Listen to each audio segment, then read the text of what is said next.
Når du skal rette elevernes afleveringer, som de har afleveret i Ludus, så skal du gå ind i Ludus under opgaver, og her i opgaver, så skal du gå ind under det aktuelle hold. Og her vil du se en oversigt over de opgaver, som du har stillet eleverne. Og herhen kan man se, at eleverne har uploadet et dokument, og det er faktisk sådan, at så snart eleverne har uploadet et dokument, så bliver den registreret som afleveret. Ligesådan så er det også sådan, at hvis eleverne afleverer for sent, det kan de faktisk godt, men så bliver den automatisk registreret som ikke afleveret, eller afleveret for sent. Og det kan du så manuelt gå ind og rette bagefter, hvis du har en aftale om, de må aflevere senere. Hvis du gerne vil rette i den her, så klikker du her på pilen, og så kan man i første omgang redigere status, altså det her med, hvis der nu er nogen, der har aftalt om at få lov at aflevere for sent.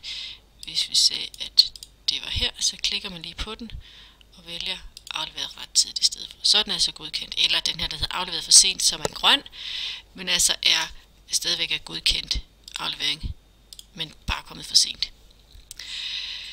Så kan du gemme og lukke. Og så handler det altså om, at når du har rettet, eller skal til at rette, så downloader du alle besvarelser. Når du har klikket på den her knap, så skulle der gerne gå en download i gang. Det gør den hernede, og den står så og tænker, mens den downloader. I Chrome-browseren ser det sådan her ud, og ellers så kommer der et pop-up om, at nu er den færdig med at downloade, og den åbner du så. Og det man skal bemærke, det er, at den mappe, den åbner, altså er en zip-fil, og den skal pakkes ud, og der skal man vælge herop, at man skal vælge udpakke alle filer. Det er altså komprimeret. Og så skal du sådan set bare vælge en mappefolder. Det kan være, at du har et eller andet bestemt sted, den skal ligge. Så vælger du lige den mappe på computeren, hvor at du vil have afleveringerne til at ligge hen, og trykker pakke ud.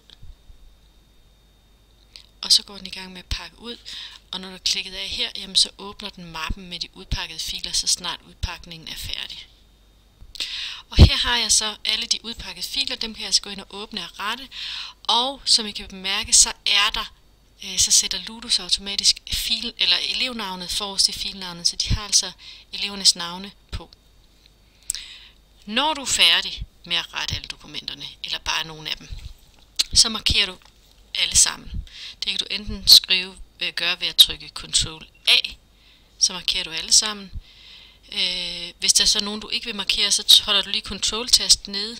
Den der skal vi ikke have med, og måske havde jeg ikke nået at rette den her og den her, så klikker jeg lige på dem. Så er det altså kun de markerede. Så højre klikker man,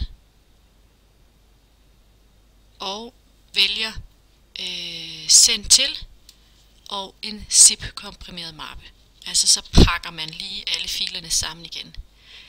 Jeg har ikke fundet ud af, hvad systemet er, hvilken den ligger altså her, den får altid som et eller andet navn, en af elevernes navne. Men det er altså den her zip-mappe, som så skal uploades igen. Så det vil sige, at du vælger nu upload rettede besvarelser, og så skal du lige have fundet den mappe, hvor dine besvarelser ligger herhenne, og vælge den her zip-fil, det er den, der har sådan en lille mappe med en lynlås på, og trykker åben. Og nu kommer alle de rettede opgaver tilbage til alle eleverne. De bliver simpelthen bare lige parret, og så er der uploadet til dem alle sammen, og så kan du trykke luk, og så har de alle sammen fået deres besvarelser tilbage. Så et tryk til at downloade alle besvarelserne, et tryk til at uploade de rettede besvarelser igen.